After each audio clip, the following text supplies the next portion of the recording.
Nos intentions aujourd'hui, c'est avant tout de nous implanter, de constituer une base militante, de former cette base militante. Et quant à une candidature potentielle, je pense qu'il est un peu prématuré pour aborder cette question, mais elle n'est pas exclue. J'attends le soutien d'ATT si d'aventure je devais être candidat.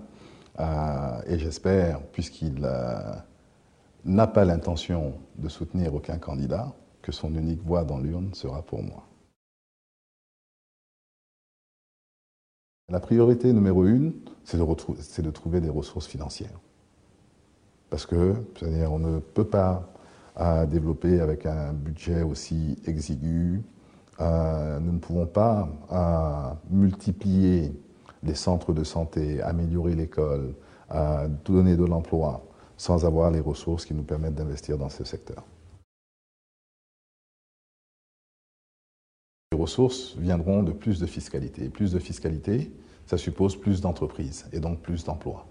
Donc nous allons créer plutôt de nouvelles poches fiscales, plutôt que de chercher à mettre plus de pression sur celles qui existent déjà. Le bilan est globalement positif. Dans les 10 dernières années que nous avons vues, il y a eu des efforts dans tous les domaines économiques, que ce soit sur le plan des infrastructures, sur le plan du développement agricole, sur le plan, c'est-à-dire des investissements, du cadre légal, de la facilité de création d'une PME ou d'une PMI, que ce soit sur le plan du développement du logement social. Le bureau a fait un travail excellent pendant 10 ans, avec la caution du président de la République, il ne faut pas l'oublier. Et effectivement, si le bureau du vérificateur reconnaît n'avoir pas été assez loin dans le travail qu'il a fourni, ben, je pense qu'il est nécessaire que l'on recommande que les choses se passent avec beaucoup plus de vigueur la prochaine fois.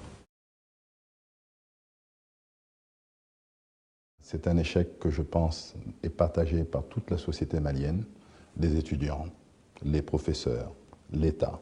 Et c'est un échec qui prend ses racines il y a 20 ans, au moment où la démocratie s'est installée.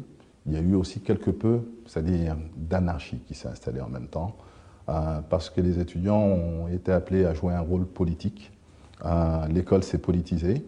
Et l'on a passé, je pense, plus de temps à revendiquer qu'à étudier. La solution, c'est la création d'entreprises.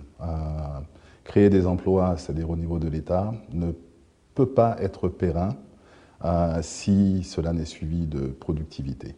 Également, une meilleure adéquation entre l'éducation et le travail. Nous avons une population qui est à 75%, 80% rural, et des jeunes qui sont diplômés en droit et en médecine.